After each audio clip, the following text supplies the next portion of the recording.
figured I'd wait while I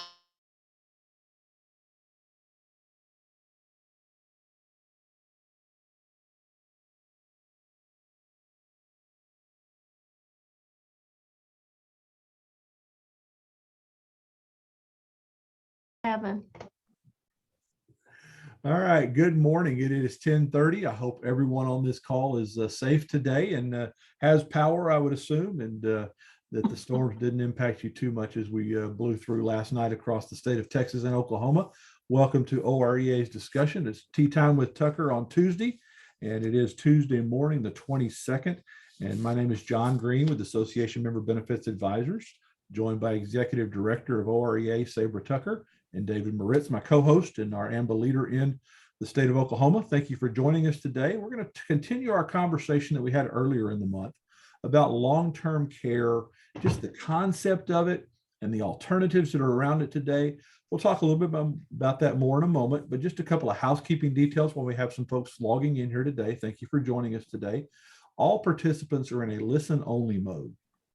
And that means that we can't see you, we can't hear you, but if you want to ask a question, feel free to drop it into chat or drop it into Q&A, and we can answer that as we go through here. David or myself or Sabra can answer that depending upon who it's specific to. And if it's something that the whole group would probably benefit from the answer, we'll stop and discuss it. And at the end, we'll just stop the recording. If you want to hold up your hand on your reaction bar, we can also take your question live and discuss it as well. You'll notice the QR code down there. Throughout this conversation today, you're going to see some things that you may have more in-depth questions on. Some products, concepts, things that you want to have David and his team answer. We'll show you how to use that QR code here in just a moment and to help you understand what's going on and how you can utilize that to get more information that you need. We do record all of these sessions and we put them out on the OREA website, which I'm really excited about. We get a lot of folks that view these after the fact. And it's a great way to introduce OREA to some of your friends, as well as to your family members, and have great discussions as a result of that. So before we jump into our conversation today, I know that we're getting very, very close to our Survivor Convention.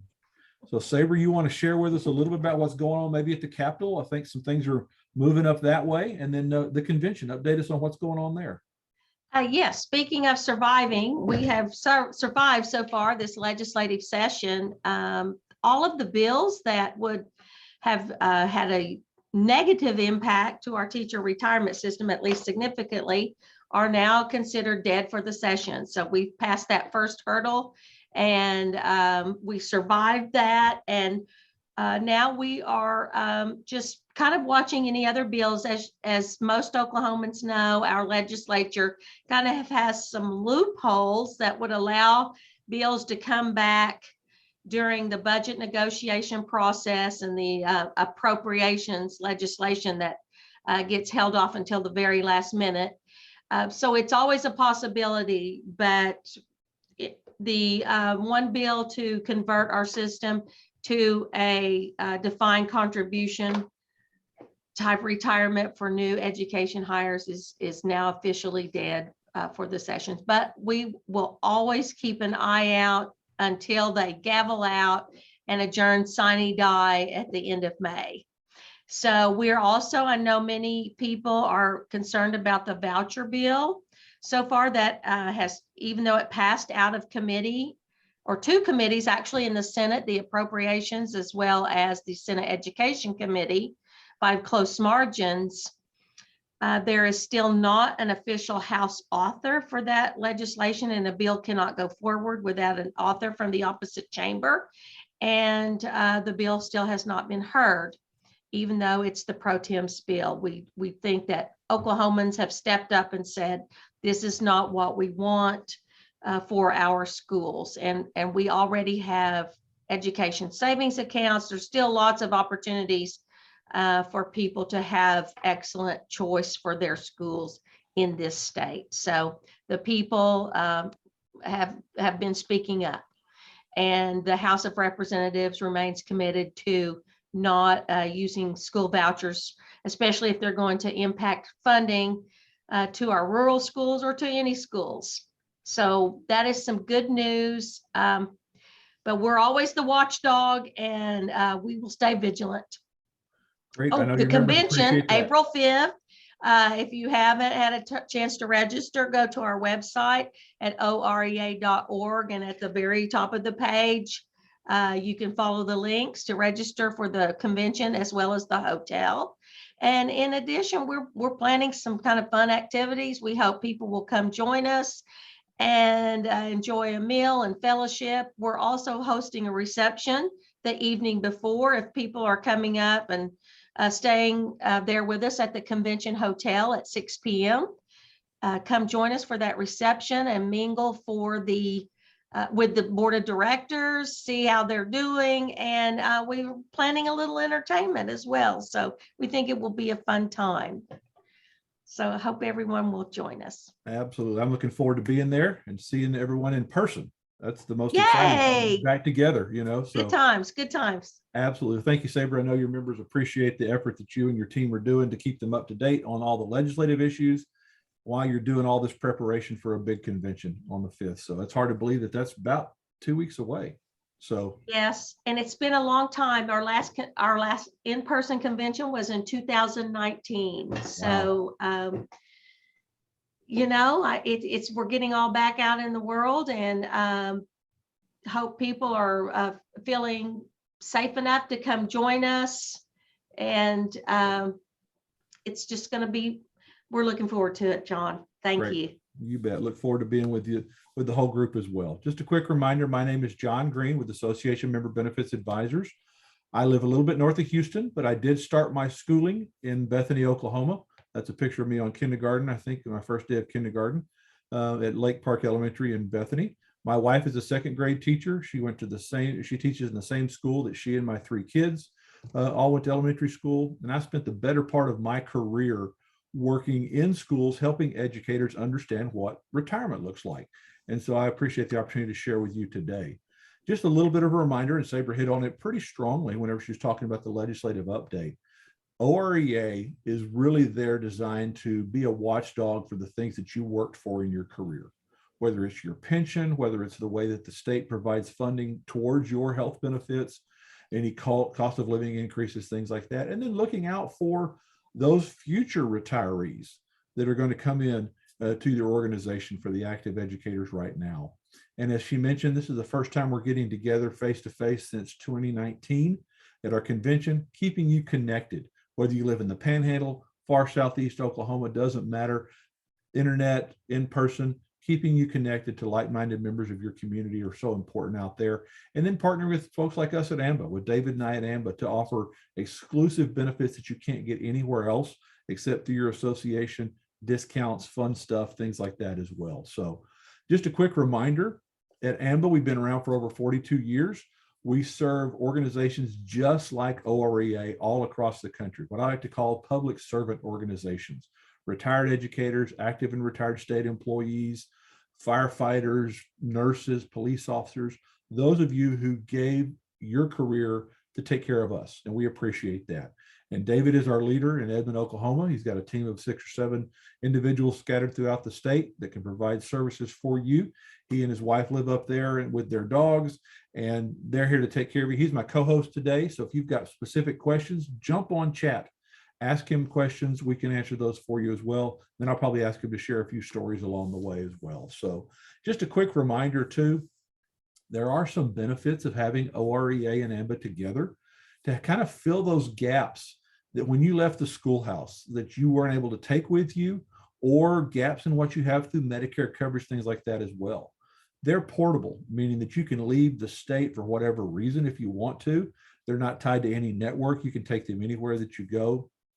But 2 of the biggest benefits that OREA members tell us that they enjoy with having the association with AMBA and OREA is that you can extend your OREA eligible benefits to family members, to children who have maybe aged out of your benefits, or to your parents. And we're going to talk about that quite a bit today, because our conversation in regards to this whole concept of long-term care, or the second level, if you joined us back on our first conversation back earlier in the month, really can deal with yourself, or it can deal with your parents, or the impact on your children of a long-term care need.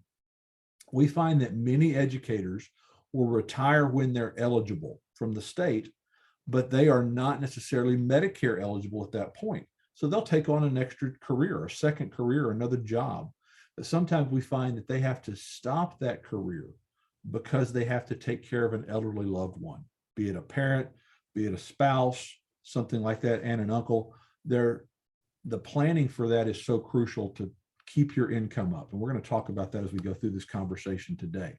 So we're going to recap kind of a little bit about what we talked about a few weeks ago, the basics of long-term care. We're going to look at the current environment out there today in the long-term care arena. And when we say environment, talking about conditions, talking about the good news and the bad news. And we're going to kind of show you some different options that are out there, some things that David and his team have beyond just what we would call a traditional long-term care plan. We're going to address some of the common concerns and myths about Medicaid and Medicare, and then show you some endorsed options that you may not think about that could be a little bit different than what you're used to, and maybe address some things out there. So just a quick recap. Many of you possibly had a long-term care plan sometime in the past, or you may have one right now. Whenever we did this webinar back a couple of weeks ago, we found that we had about 50-50 people on the call had a long-term care plan and some didn't. Back in the 90s up until the early 2000s, there was a significant rise in individuals taking out long-term care policies. Most of them were through their school district. They had a group access plan that they could take out that was an individual policy, but you purchased it in a group setting, which means that you really probably didn't have a lot of underwriting required, or there were rates only based on your age, not your medical condition. So you saw a significant increase in the number of policies out there. And then all of a sudden, the number of claims started really climbing. So companies started cutting back their offerings. Companies got out of the long-term care insurance sales game, so to speak, for lack of a better term, or they started raising their premiums, tightening up their underwriting guidelines. And so you were met with massive underwriting or rate increases, and you saw a significant decline of individuals that took long-term care insurance. The problem was people still needed it. And so we find ourselves today in kind of a good news, bad news situation. The good news is advancements in diagnosis and treatment are keeping people living longer. They're also keeping people what I would call living more healthy, meaning that they can stay at home. That strokes and heart attacks and cancer in the past that were debilitating, with treatments and early detection and therapy, people are getting back to a living standard where they're much more comfortable. That's the good news.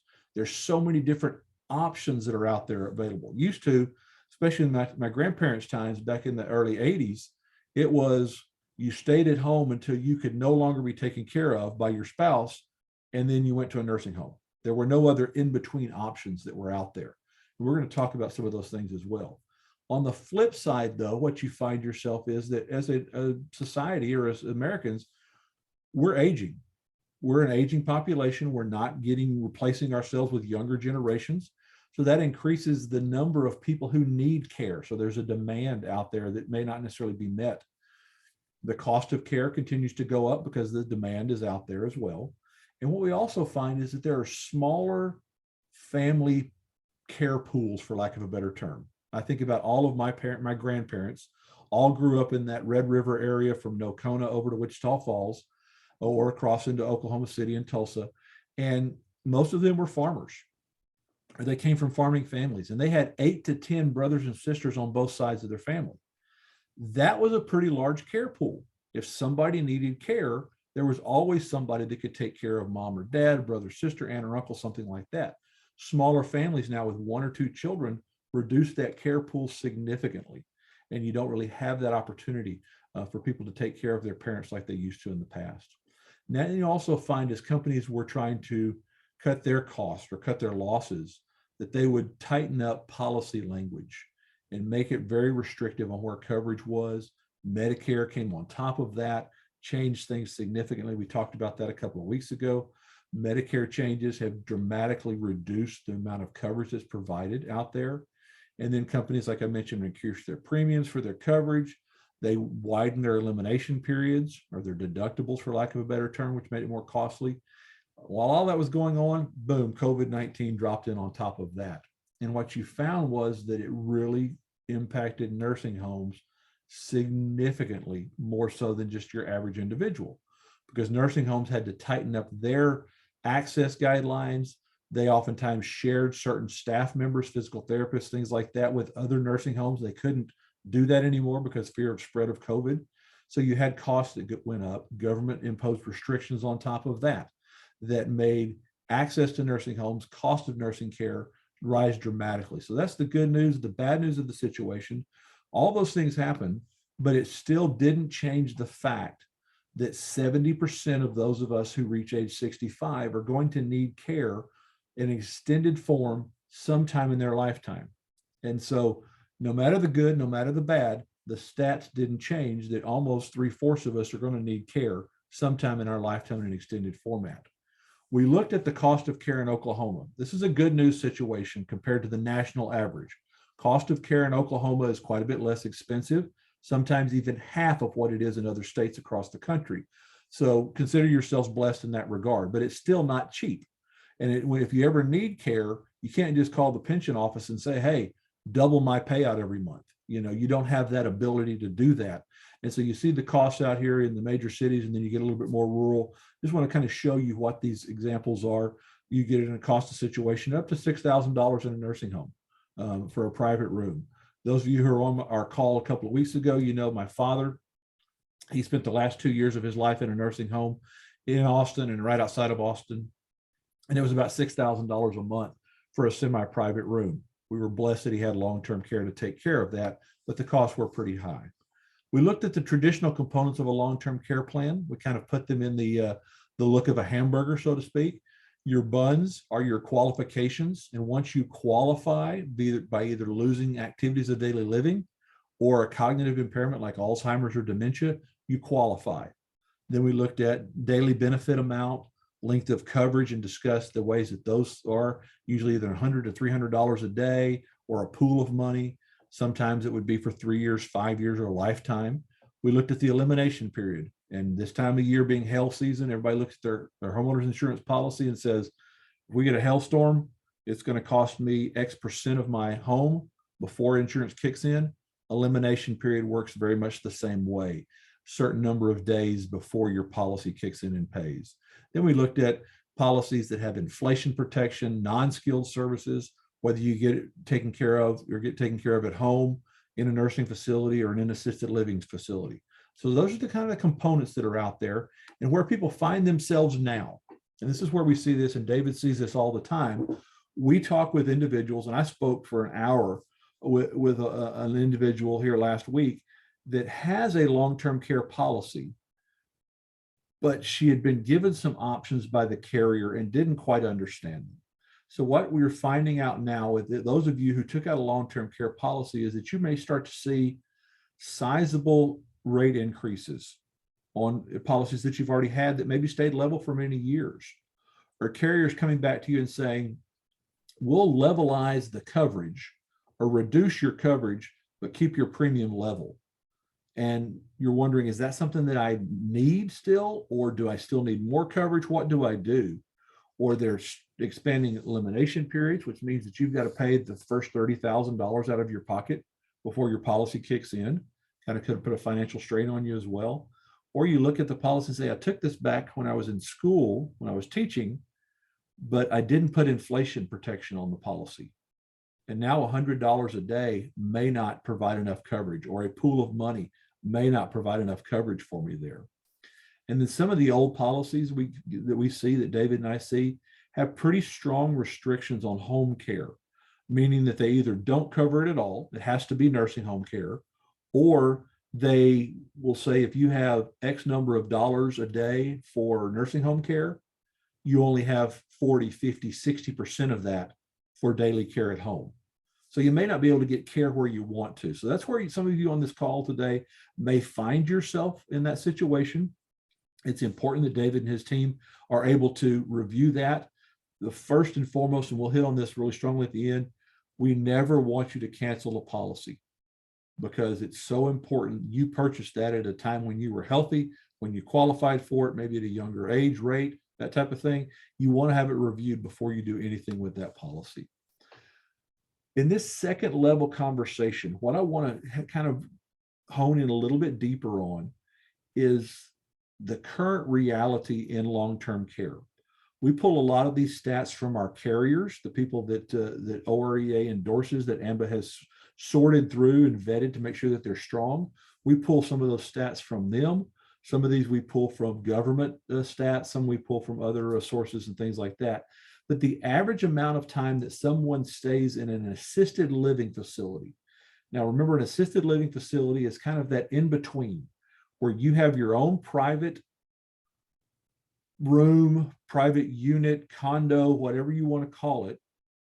And you can take care of yourself, but maybe your meals are provided for you, and maybe some light, when I say light, some minor health care issues, just come to check on you, maybe do a little physical therapy, things like that. That's an assisted living facility. 28 months is the average time that someone spends in an assisted living facility, but over 50%, close to 60% of people who live in an assisted living facility will ultimately graduate up to a skilled nursing or a nursing home type facility. So it's more than half will move out of that assisted living facility where you can take care of yourself into a situation to where you have to have somebody else take care of you. The average stay in a nursing home facility is 2.2 years. You see, for a woman, it's about 2.5 years. For a man, it's 8 months. My dad was about 22 months in his facility. I met people there that had been there much longer. Met people, he had a couple of roommates during that time that were shorter, much shorter in the time that they spent in that facility. When you get into your cognitive impairments, your Alzheimer's, you will find the average stay for an Alzheimer's patient is 9 years in a nursing facility, because usually their health is fine and they don't have stress, but the need to care for Alzheimer's goes on much longer. And so, when you're thinking about your plan, when you're thinking about the program that you have right now, or if you need something, using some of these numbers can help you say, well, this may be the type of money that I need to prepare for, or the way that I need to prepare with David. The one stat that jumped out to me, and we'll touch on this in a little bit, is that 47%, close to half of all people who go to a nursing home, stay less than 100 days. And I got to thinking, well, they don't all pass away within those first 100 days that they stay there. And it's a very important point to point out. Remember, if you were on our first call back in the first of the month, on the 8th, Medicare will only pay up to 100 days towards long-term care. And so that number means that people needed nursing home care, but could no longer afford to pay for it because Medicare didn't pay some or all of that care. And we're going to touch on that just a little bit. And that's where David and his team are experts in helping you understand that Medicare, what they'll will and won't pay for long-term care and recovery care. So there are other options, and we definitely want to talk about this today. There are options that we have out there that are endorsed by OREA that can cover shorter lengths of time, can cover weekly periods, benefit amounts, can cover your elimination period so that you don't have a dollar out of your pocket before coverage kicks in. We've got policies and plans that can cover where you get taken care of if you want to be taken care of at home, or with non-skilled services, meaning that you don't have to have a skilled nurse come take care of you. It could pay for somebody to come to your house to do cooking, cleaning, maybe help you get out of bed, some bathing services, things like that. So really giving you that peace of mind that there are other options out there. And we're going to touch on some of those today as we go through here. There are today's options that you have available to you that David and his team can help you out, and that are out there that give you daily and weekly benefit options up to $1,200. So that you, if you need more coverage quicker, or coverage that covers a bigger amount for a shorter period of time, you've got that ability to do that as well. The benefits are paid to you regardless of any of the coverage that you have out there. So you don't have to worry about if Medicare pays, will they reduce my coverage? Or if I'm on disability, will they reduce my coverage? That kind of thing. No, none of that is impacted. It pays to you regardless of what some other plan or Medicare pays for.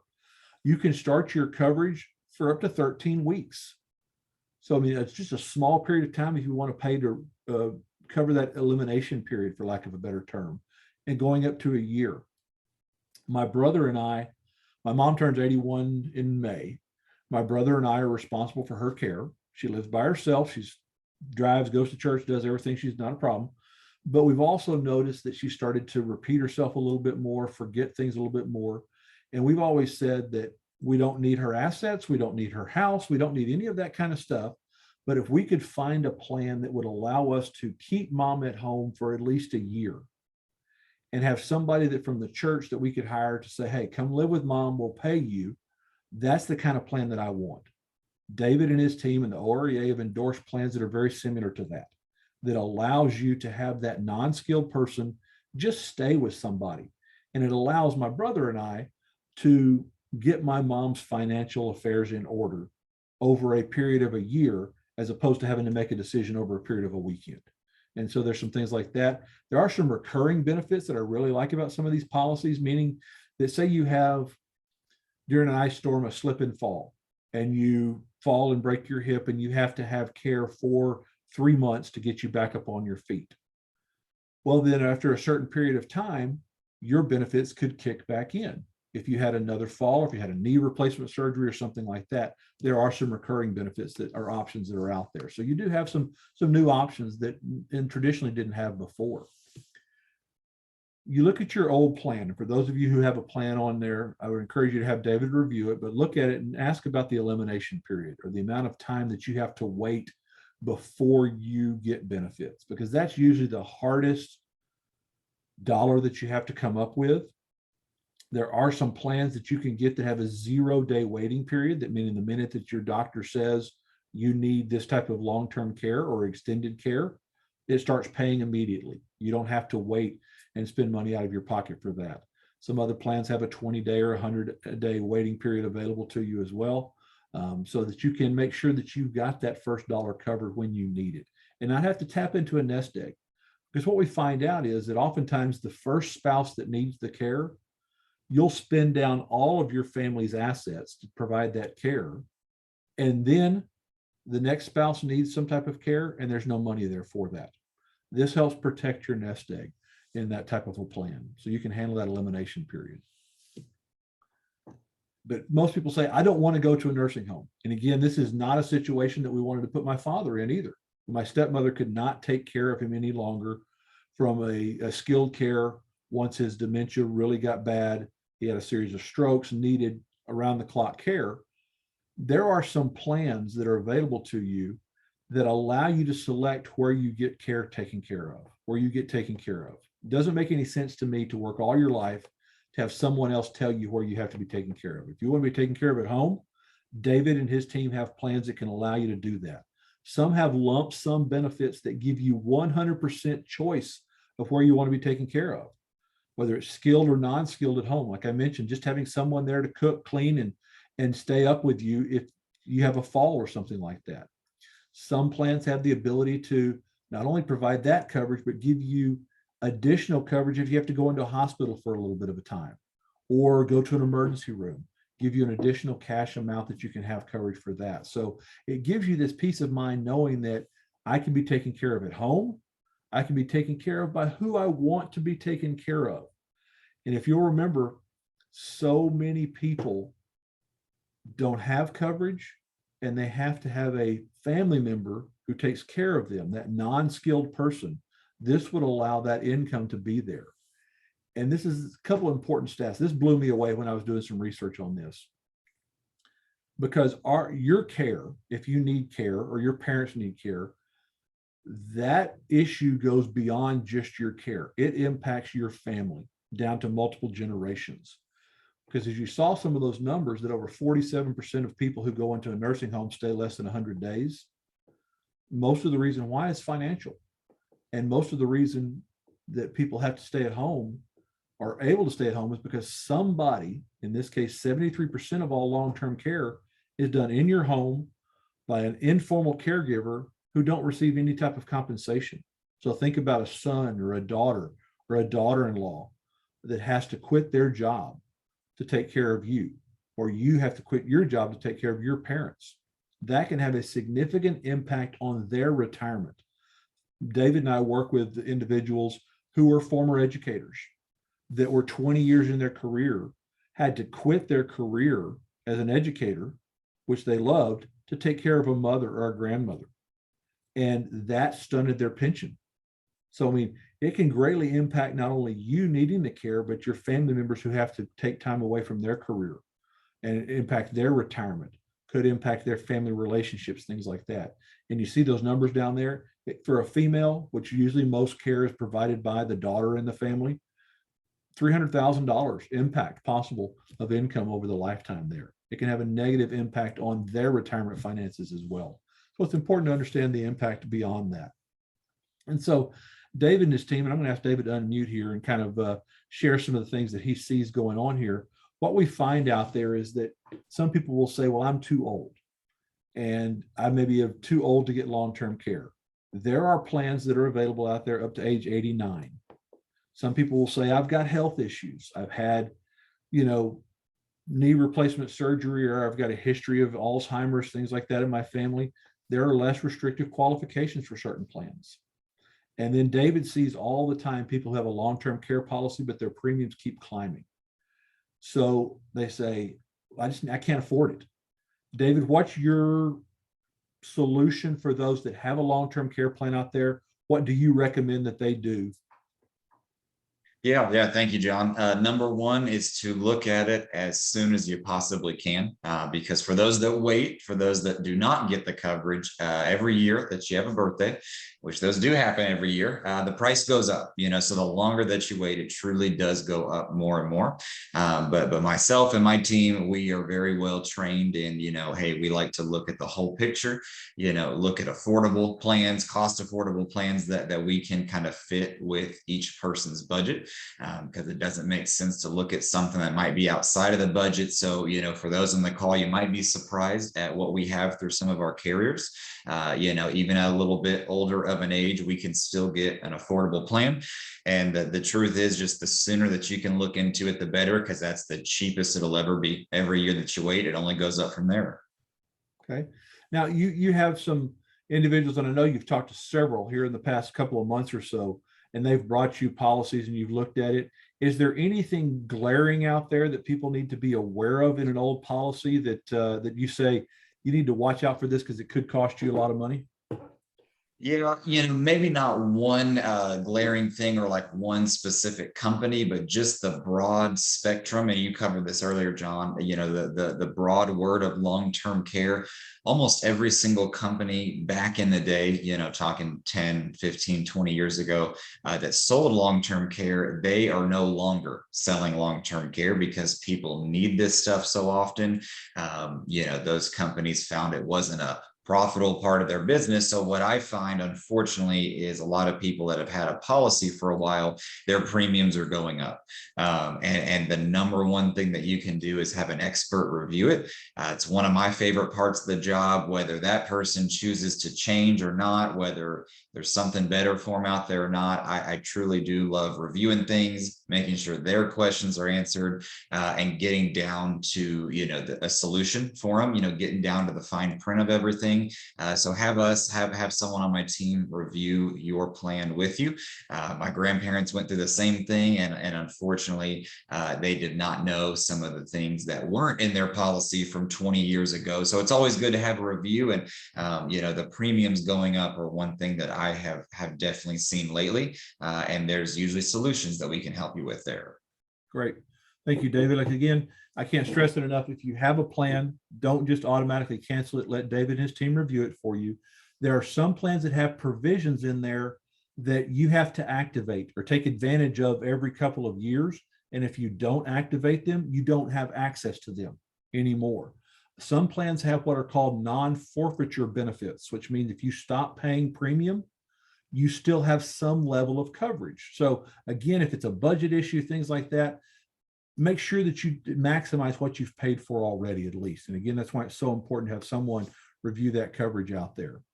We get oftentimes asked all the time about what about short-term recovery events, meaning, I have a slip and fall, or I need a knee replacement, something like that. And the average time that you're going to see someone need recovery, where somebody comes to your house and does some sort of physical therapy, things like that, or does some things for you because you can't move, you can't cook, bathe yourself, about 4 to 6 weeks for a hip replacement, about 3 months for a knee replacement before you can return to those daily activities. David has some plans that can give you a lump sum of cash to help defray any of those expenses. And some of these expenses in the past were covered by Medicare, are no longer covered by Medicare because the procedure is not considered an inpatient procedure. So it can be very frustrating for people who find this out too late when they sign their paperwork and they say this is an outpatient observation status procedure. You have no Medicare benefits for recovery afterwards. David can help you understand that, especially if you've got something coming up that you know from a standpoint there. So we talk about this all the time. We talk about extended care and who pays for it. Unfortunately, most people just will pay for it out of their own personal savings, or they'll ask their son or daughter to quit their careers to take care of me, to come to my house, have me move in, that kind of thing, take care of you. We talk a little bit about the Medicaid program. We'll hit on that in just a moment. Or there is the extended care option. Again, that's that whole big umbrella of long-term care extended coverage option out there. There are options for people. We'll hit a little bit deeper on Medicaid. We talked about it just briefly at a surface level back on the 8th. It is an extremely difficult program to qualify. Now remember, Medicaid and Medicare are totally separate programs. They're not the same. There's a 5-year look back. So say, for instance, you think mom is going to need nursing home care that we cannot afford in the next couple of years. And so you start to say, well, I've heard that we've got to get her below the poverty level. So you start to say, okay, let's move her CD to my name. Let's sell her house. Let's do all these things to spend on her assets and make her poverty stricken so that she can qualify for Medicaid. Medicaid has a 5-year look back. So you've got to be really diligent to put your mom into poverty, for 5 years before she gets any type of coverage. Some people talk about a Miller's trust, where you put all of your assets into an irrevocable trust that basically puts you into poverty and transfers everything to another estate. Those of you who are on a pension plan, which most retired educators are on a pension plan, won't qualify because you can't put that pension into that trust. You've got this monthly income that comes into you. So again, it doesn't qualify. And then the state of Oklahoma comes back and says, all right, you made it through our hoops to become Medicaid eligible. Once you pass away, we're going to go back to your state, to all your heirs, and try to get all those expenses back that we spent on your care after your death. So again, it's not easy for Medicaid to qualify for. It's not easy because they don't want people trying to hide assets to qualify for this. And again, it's not something that I'd want to put my mom through just so that I could get somebody else to take care of her, because I don't know what kind of care she's going to get in that regards. There are some other unique options to pay for your care. And let me show you a few of these. We're going to hit on just high level, but Dave and his team can walk you through these a little bit more. There are some more, I would say more last 20 years, more common procedures or provisions within a life insurance policy that allow you to accelerate some of your death benefit for use in a long-term care situation. So let me give you an example of this. And you have to look on your policy. Most of these policy provisions are free on a life insurance policy. But say you have a $200,000 face amount on your life insurance policy that when you pass away, your beneficiaries would receive $200,000. But if you need long-term care coverage, that policy would allow you to pull half of that face amount up to a certain amount. So in this case, $100,000 to use for long-term care. Now, most life insurance policies are very specific that it has to be confinement in a nursing home facility. So it can't be for you to just take $100,000 out and have your daughter come take care of you. It usually has to be in a skilled nursing home facility to do that, but there could be an option there. Those provisions in policies are usually free. All it does is reduces the face amount. So whenever you pass away, anything that you didn't take out would be paid to your beneficiary. So it doesn't cost the company anymore. You have that provision in there. There is an OREA endorsed tax deferred asset protection plan that has provisions that allow you to use monies that you've set aside for retirement to go towards long-term care without any type of penalty. So that if you go have a long-term care need, you can pull money out of it without penalty, Or in my case, I have a provision on that plan that allows my payout to double every month if I need long-term care. So say I've got this money in this asset protection plan, so it's growing tax-free. I can't lose money in it. So I'm not going to worry about all the stock market jumping up and down, that kind of mess.